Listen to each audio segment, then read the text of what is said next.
Haleluya, haleluya. Kami percaya Tuhan, apa yang kami alami selama ini Bapa masih dalam kontrol-Mu ya Tuhan. Engkau tidak pernah lepas tangan untuk menyertai kami, menopang hidup kami, untuk mampu melewati hari-hari kami dengan penuh kemenangan bersama dengan Engkau ya Yesus. Tidak ada perkara yang mustahil bagi orang percaya dan bagi Engkau ya Tuhan. Terima kasih Bapa, berfirman-Lah pada saat ini Bapa, untuk kami boleh mengerti, untuk kami bisa hidup penuh kemenangan, tidak ada yang sakit, tidak ada yang kecelakaan, dalam perlindungan Tuhan semuanya. Seperti mana Engkau memimpin Israel melewati padang gurun 40 tahun, keadaannya sangat tidak enak, tapi satu pun tidak ada yang sakit, tidak ada yang celaka, bahkan semua dalam perlindungan tiang awan dan tiang api-Mu ya Bapa. Berfirman-Lah pada saat ini kami bisa diberkati oleh firman Tuhan yang bisa mengubah hidup kami, mengubah hari ini dan mengubah hari esok kami. Di dalam berkat nama Yesus kami sambut firman-Mu. Haleluya. Amin. Puji nama Tuhan. Bapak Ibu sekalian terkasih, situasi dan kondisi kehidupan kita saat pandemik virus Corona 19 ini cukup mirip dengan situasi dan kondisi Yesus waktu berpuasa 40 hari di padang gurun. Padang gurun adalah tempat di mana tingkat suhu udara sangat panas di waktu siang, dan pada waktu malam udaranya sangat dingin. Di samping itu, di padang gurun sangat sepi dan tandus, jauh dari pemukiman penduduk, sehingga jika seseorang ingin mencari makanan akan sangat sulit. Dan jika ingin membeli makanan juga tidak ada orang yang berjualan di tempat yang kering dan tandus berbatu itu. Padang gurun merupakan tempat yang sangat cocok sekaligus sangat berat untuk melakukan puasa. Kita ketahui bahwa makanan pokok dan terutama bagi kita yang tinggal di Indonesia adalah makanan nasi. Sehingga komoditas beras sangat dicari dan dibutuhkan oleh seluruh penduduk Indonesia. Sampai-sampai muncul anggapan bagi orang Indonesia kalau belum makan nasi itu dianggap belum makan sebenarnya.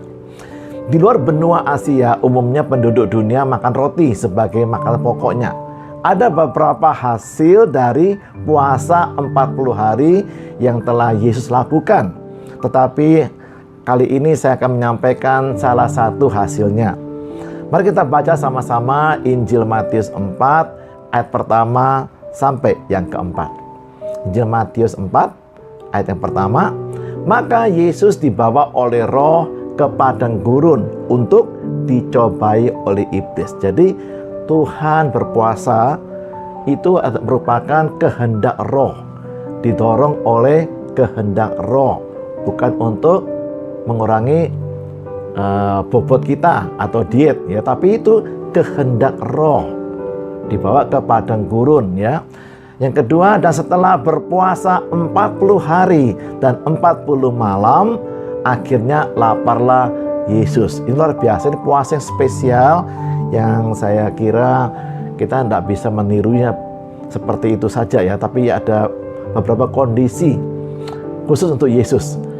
Ayat yang ketiga, lalu datanglah si pencoba itu, si penggoda, dan berkata kepada Yesus, jika engkau anak Allah, perintahkanlah supaya batu-batu ini menjadi roti. Ayat yang keempat, tetapi Yesus menjawab, ada tertulis, manusia hidup bukan dari roti saja, tetapi dari setiap firman, setiap rema yang keluar dari mulut Allah. Tulisan kalimat atau kata-kata yang tertulis dalam bahasa Yunani yang dipakai menulis kitab Perjanjian Baru ini adalah kata logos, artinya kata-kata yang tertulis atau huruf atau kalimat tertulis. Nah, kata-kata atau logos yang terucap atau diucapkan atau yang diperkatakan oleh seseorang itu dalam bahasa Yunani adalah rema. Rema artinya kata-kata yang kita dengar ini ya. Yesus menjawab iblis dengan mengutip firman Tuhan yang pernah Tuhan minta Musa sampaikan kepada bangsa Israel, seperti yang Musa tulis di kitab Bilangan 8 ayat 2 dan 3. Ingatlah kepada seluruh perjalanan yang kau lakukan atas kehendak Tuhan Allahmu. Situasinya di padang gurun selama 40 tahun ini dengan maksud merendahkan hatimu dan mencobai engkau untuk mengetahui apa yang ada dalam hatimu, yakni apakah engkau berpegang pada perintahnya atau tidak. Jadi Tuhan merendahkan hatimu, membiarkan engkau lapar, dan memberi engkau makan mana yang tidak kau kenal dan yang juga tidak dikenal oleh nenek moyangmu, untuk membuat engkau mengerti bahwa manusia hidup bukan dari roti saja, tetapi manusia hidup dari segala yang diucapkan Tuhan. Saya percaya apa yang kita alami saat ini di Indonesia juga dalam kontrolnya Tuhan, dan ada maksud-maksud kebaikan bagi kita semuanya. Mari kita pelajari apa maksud Tuhan yang berkata bahwa manusia hidup bukan dari roti saja. Dalam konteks kita hari ini, ya berarti nasi gitu ya, untuk orang Indonesia. Mana merupakan bahan baku utama untuk bangsa Israel membuat roti di padang gurun. Tetapi kita hidup dari setiap firman atau rema yang keluar, yang diucapkan dari mulutnya Allah. Saya akan sampaikan ada 3 makna dari perkataan Tuhan Yesus tersebut. Makna yang pertama, yaitu mentaati perkataan Tuhan melebihi kebutuhan apapun yang lain. Kondisi Yesus setelah berpuasa 40 hari pasti lapar sekali. Yesus benar-benar membutuhkan makanan untuk membantu memulihkan kondisi tubuhnya. Kalau kita membutuhkan sesuatu yang sangat penting saat itu, seperti makanan misalnya, tetapi kita tidak ada sesuatu pun untuk dimakan, dan tidak ada orang yang berjualan makanan di padang gurun itu, maka kita tidak punya pilihan lain selain menahan lapar atau menambah hari puasa kita. Tetapi ada perbedaan dengan yang dialami dan dihadapi oleh Yesus. Memang sama-sama lapar dan sangat membutuhkan makanan. Kalau tidak, kita bisa mati karenanya. Tetapi Yesus punya kemampuan. Itu bedanya. Untuk mengubah batu menjadi roti. Dan iblis tahu betul hal itu. Jadi Yesus sangat membutuhkan sesuatu untuk dimakan. Dan Yesus juga punya kemampuan untuk memenuhi kebutuhannya itu. Yang iblis katakan itu sangat masuk akal. Dan banyak kali manusia terjebak dalam saran iblis yang sangat masuk akal ini. Dengan berbagai alasan yang juga masuk akal, kita menghalalkan segala macam cara guna memenuhi kebutuhan kita segera. Biasanya karena sudah kepepet dan kita memojokkan atau fait accompli Tuhan untuk menyetujui dan memaklumi cara dosa putih yang kita perbuat ini. Tetapi Yesus menunjukkan kepada kita cara hidup yang benar. Adalah apapun yang kita lakukan, itu semua kita lakukan karena Tuhan yang mengatakan atau yang menyuruhnya gitu. Alasan kita untuk melakukan sesuatu itu adalah karena perkataan atau rema yang diucapkan Tuhan. Itulah alasan kita satu-satunya.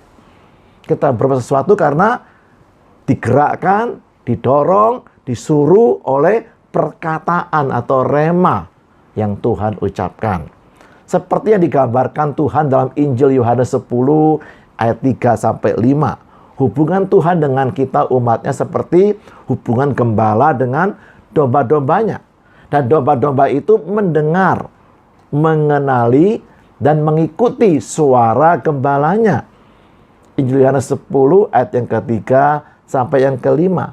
Untuk dia, penjaga membuka pintu, dan domba-domba mendengarkan suaranya. Dan ia memanggil domba-dombanya masing-masing menurut namanya, dan menuntunnya keluar.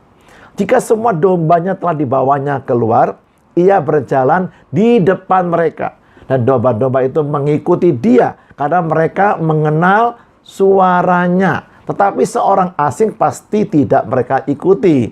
Malah mereka lari daripadanya karena suara orang-orang asing tidak mereka kenal. Jadi sekarang kita tahu mengapa Yesus tidak mau mengubah batu menjadi roti. Meskipun Yesus sangat membutuhkan roti atau makanan saat itu. Dan Yesus mampu untuk mengubah batu menjadi roti. Jawabannya adalah karena yang menyarankan dan yang menyuruh itu iblis, bukan perkataan atau rema Bapa di surga. Yesus mengajar kita bahwa jangan hidup kita digerakkan oleh kebutuhan saja, tetapi jauh lebih penting hidup itu untuk mendengar dan mentaati perkataan Tuhan. Dan akhirnya kita baca di ayat 11, para malaikat datang melayani, diakoneo, menyajikan makanan dan minuman kepada Yesus. Percayalah, solusi dan berkat dari Tuhan jauh lebih baik daripada solusi yang disarankan oleh iblis. Di acara Minggu Pemenang di mana saya yang menjadi hostnya, saya mengundang tamu seorang hamba Tuhan yang juga sahabat baik saya sejak remaja, yaitu Pendeta Yahya Mulyono, untuk bersaksi bagaimana beliau mendapatkan ginjal karena kedua ginjalnya sudah sangat rusak, sangat buruk kondisinya, dan harus mendapatkan penggantinya segera. Singkat cerita, ada seorang pendonor ginjal yang cocok untuk dicangkokkan di tubuh beliau. Dan dana yang dibutuhkan untuk operasi pun sudah terkumpul cukup. Namun ada suatu kondisi yang disyaratkan untuk bisa melakukan operasi cangkok ginjal, itu bertentangan dengan iman Kristen. Nah, akhirnya Bapak Pendeta Yahya Mulyono memutuskan untuk menolak syarat tersebut, dan sebagai konsekuensinya operasi pun tidak dapat dilakukan saat itu. Beliau tidak mau menggadaikan imannya kepada Tuhan Yesus hanya untuk mendapatkan sebuah ginjal sebagai penyambung hidupnya. Karena baginya Tuhan Yesus tidak hanya memberikan ginjalnya kepada kita, tetapi Ia memberikan segalanya. Bahkan nyawanya pun Dia berikan untuk kita. Keputusan yang begitu berat didorong bukan hanya karena kebutuhan akan ginjal sebagai penyambung hidupnya, tetapi karena dia memilih hidup untuk mengikuti perkataan atau rema yang keluar dari mulutnya Tuhan. Akhirnya beliau mendapatkan donor ginjal yang lain di saat yang tepat, yaitu dari seorang adik iparnya sendiri yang juga seorang hamba Tuhan. Dan sampai sekarang ginjal donor tersebut bisa berfungsi dengan baik. Haleluya. Sekarang makna yang kedua, yaitu jangan bertuhankan perut. Yesus mengutip perkataan Tuhan di kitab Perjanjian Lama bahwa manusia hidup bukan dari roti saja, tetapi dari setiap firman yang keluar dari mulut Allah.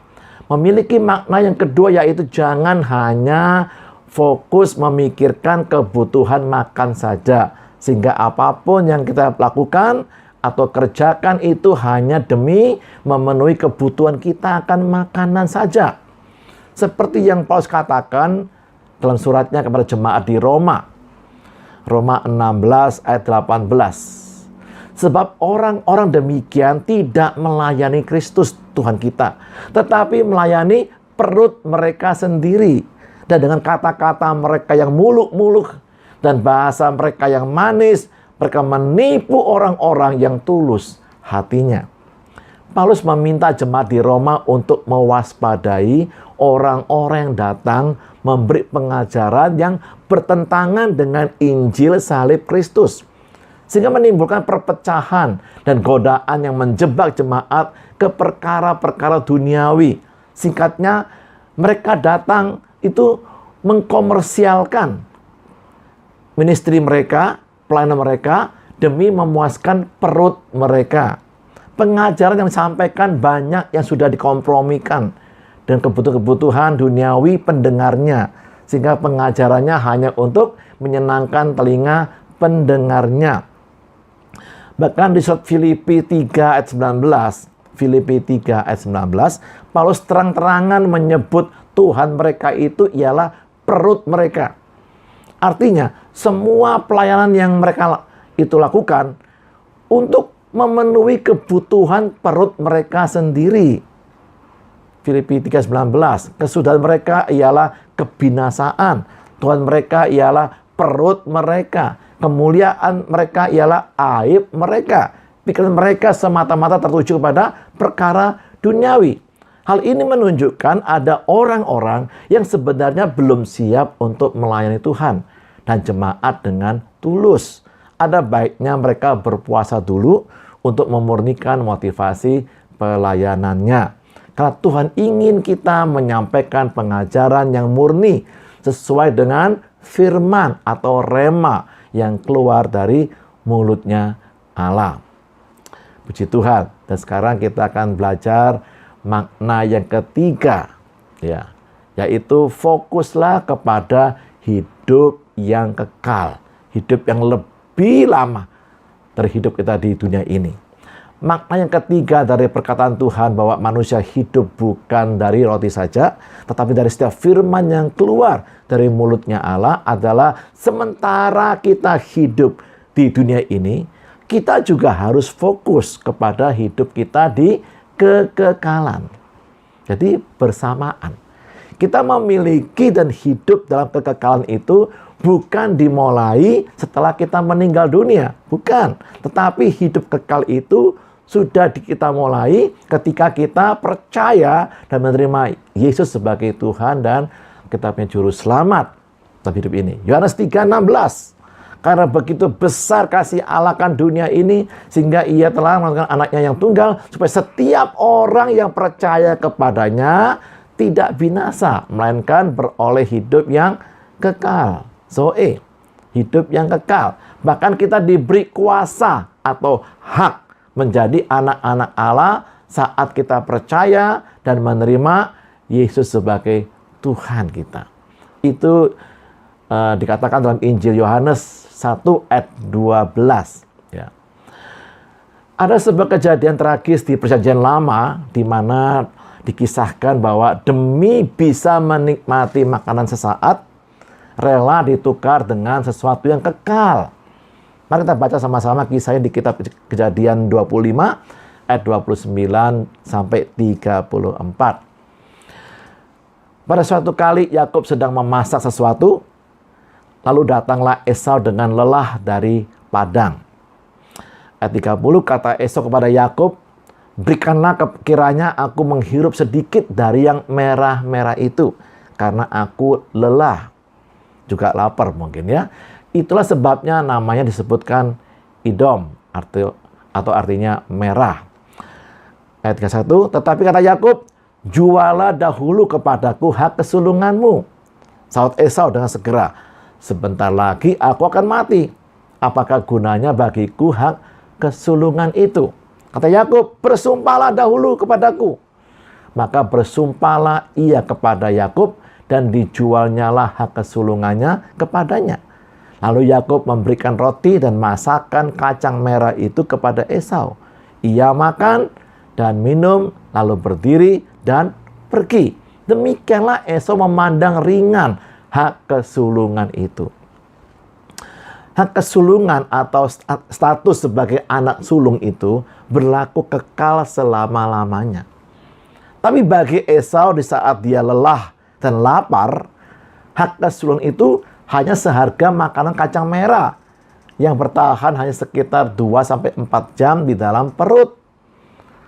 Sehingga status Yakub kembarannya Esau berubah menjadi yang sulung dan berhak atas semua hak dan berkat sebagai anak sulung sampai selama-lamanya.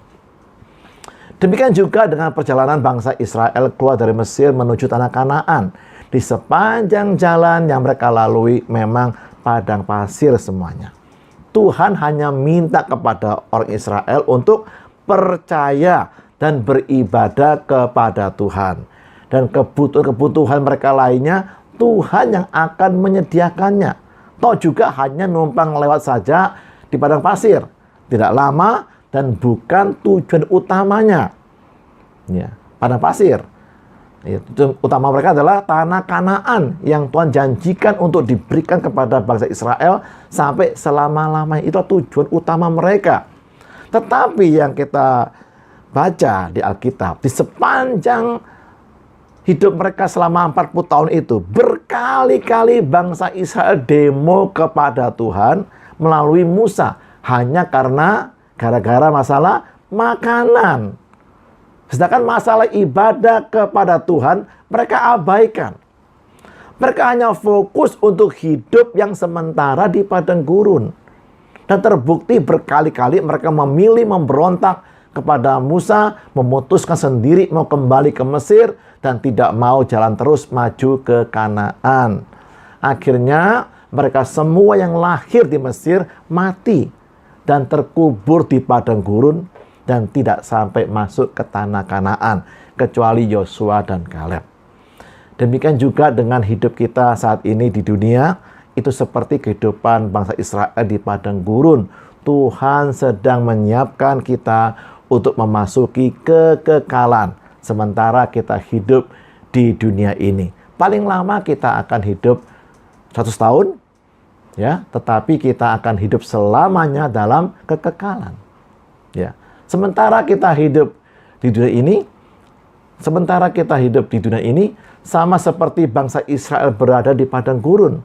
Tuhan minta kehidupan kita sekarang merupakan persiapan untuk kehidupan selanjutnya, yaitu hidup dalam kekekalan. Dan kita bersekutu dan beribadah kepada Tuhan. Jadi latihan dulu, ya. Persiapkan dulu. Kita akan menghabiskan jauh lebih banyak waktu sesudah kematian, yaitu kekekalan, dibandingkan yang sekarang ini di dunia ini. Jika kehidupan dunia ini menawarkan banyak pilihan, kehidupan kekekalan hanya menawarkan 2 pilihan, surga atau neraka. Hubungan kita dengan Tuhan saat ini akan menentukan hubungan kita dengannya dalam kekekalan. Jadi pilihlah hidup yang sesuai dengan perkataan Tuhan yang menciptakan hidup kita. Bukan apa kata orang, bahkan bukan juga apa kata perut kita sendiri. Amin. Mari kita berdoa, merenungkan firman Tuhan yang telah kita terima, dan menyiapkan diri kita untuk bersekutu dengan tubuh dan darah Yesus. Kita berdoa. Haleluya. Tuhan, terima kasih buat firman-Mu yang menghibur kami, menguatkan kami. Ada kehidupan kami yang sebenarnya, Tuhan, selama-lamanya. Jauh lebih lama dari umur kami di bumi, Tuhan. Terima kasih Bapa, sementara kami hidup di dunia ini, kami menikmati juga hidup kekal bersama dengan Engkau, bersekutu dengan Engkau, tinggal dalam hadirat-Mu yang kekal selama-lamanya, yang tidak bisa diambil siapapun juga, yaitu hubungan kami dengan Engkau, bersekutu dengan Engkau dan beribadah kepadamu Tuhan, sampai selama-lamanya, di bumi dan di surga. Terima kasih Bapa buat janji firman-Mu, kami mau hidup setiap hari mentaati firman-Mu, rema-Mu, melebihi kebutuhan apapun yang lain. Kami percaya bahwa Tuhan sanggup menyediakan semua yang kami butuhkan. Kami tidak perlu mengikuti saran dari orang-orang yang jahat, orang-orang kafir, orang-orang yang tidak mengenal Tuhan. Kami mau belajar untuk mentaati firman Tuhan yang pasti memberikan kami solusi yang terbaik, berkat yang terbaik untuk setiap kami semuanya. Terima kasih Bapa, sebentar kami menikmati perjanjian baru kami melalui tubuh dan darah Yesus, yaitu melalui Holy Communion Bapak, perjamuan kudus ini. Terima kasih Bapak, ampuni semua dosa kami Tuhan, karena dosa menghalangi berkat Tuhan masuk dalam hidup kami. Tapi pengakuan dosa kami kepada Tuhan akan membuka keran darah Yesus, membasuh sampai bersih semua dosa dan kelemahan kami, kebiasaan buruk kami, apapun yang lain, di dalam nama Yesus. Terima kasih Bapak, kuduskan roti maupun minuman yang kami akan minum menjadi sungguh-sungguh tubuh dan darah Yesus. Kami boleh bersekutu dengan tubuh dan darah-Mu Yesus selama-lamanya. Di dalam nama Yesus kami sambut berkat tubuh dan darah-Mu ini. Haleluya. Amin. Mari kita angkat tinggi roti yang melambangkan tubuh Kristus. Haleluya. Dan dengar firman Tuhan sebelum kita makan bersama-sama. Pada malam waktu Yesus ada diserahkan, Ia mengambil roti, bersyukur atasnya, lalu dipecahkan roti itu, katanya, inilah tubuhku yang diserahkan, yang diremukkan, yang dipecah-pecahkan bagi kamu sekalian. Jemaat yang Allah kasih pada saat ini, apakah Anda percaya bahwa roti yang kita angkat tinggi, kita syukuri sama-sama ini merupakan titik kontak kita bersekutu dengan tubuh Kristus. Amin. Dalam nama Yesus kita makan sama-sama dengan percaya sampai kita ingat korban Yesus di kayu salib. Mari.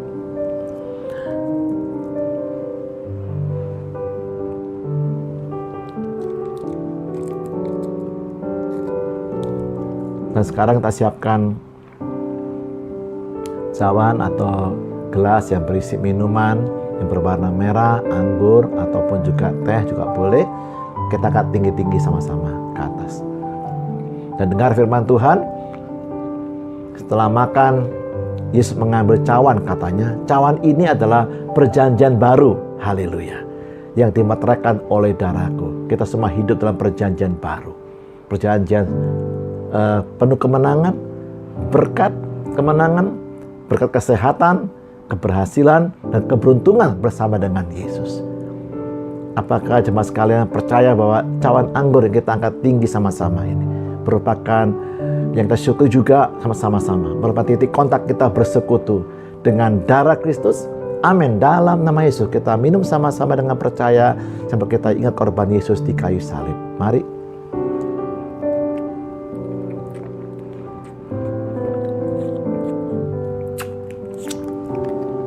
Haleluya. Jemaat sekalian, kita beribadah kepada Tuhan tidak hanya membawa korban pujian syukur berupa nyanyian, tetapi juga mengembalikan bagian milik Tuhan ke rumah perbendaharaan Tuhan sesuai dengan penyalurannya. Seperti yang tertera di bawah ini. Ada rekening untuk persepuluhan dan syukur, juga ada rekening untuk misi dan diakonia untuk panti asuhan, untuk bantuan uang SPP, uang sekolah beberapa orang, dan sembako juga beberapa keluarga yang membutuhkannya. Mari kita mengakhiri ibadah kita ini dengan menaikkan pujian syukur kepada Tuhan. Haleluya.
Haleluya, haleluya.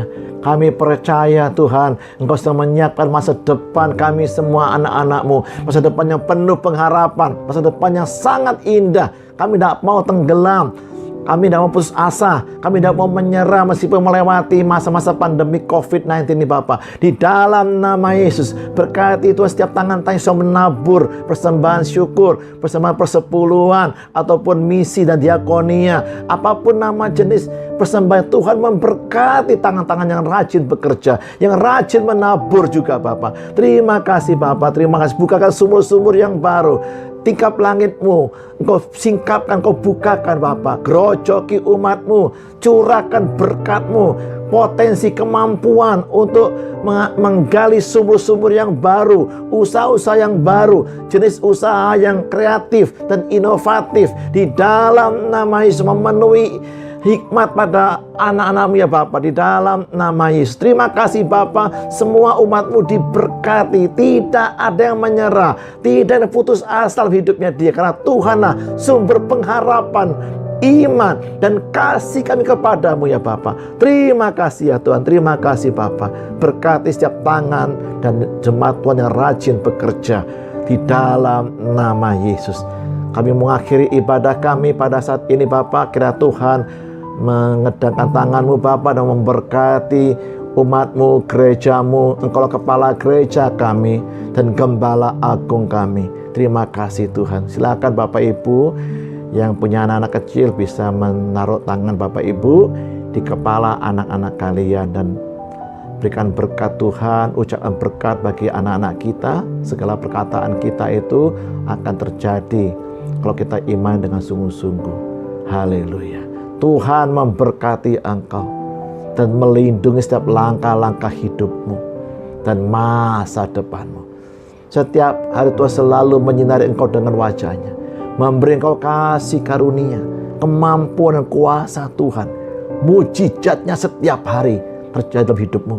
Tuhan menyinari engkau, Tuhan menghadapkan wajahnya kepadamu dan memberi engkau damai sejahtera. Diberkati usaha pekerjaanmu, diberkati keluargamu, kesehatanmu, keberhasilanmu, keberuntunganmu, kebahagiaanmu, sukacita memenuhi seisi rumahmu dan seisi kantor pekerjaanmu. Janji Allah dimeteraikan dalam berkat nama Bapa dan Putra dan Roh Kudus, dalam berkat nama Tuhan kita Yesus Kristus, sekarang dan sampai selama-lamanya kau nikmati kebaikannya Tuhan seumur hidupmu. Haleluya, amin. Puji nama Tuhan. Tuhan Yesus memberkati kita semuanya dan melindungi semua kita. Haleluya, amin. Shalom.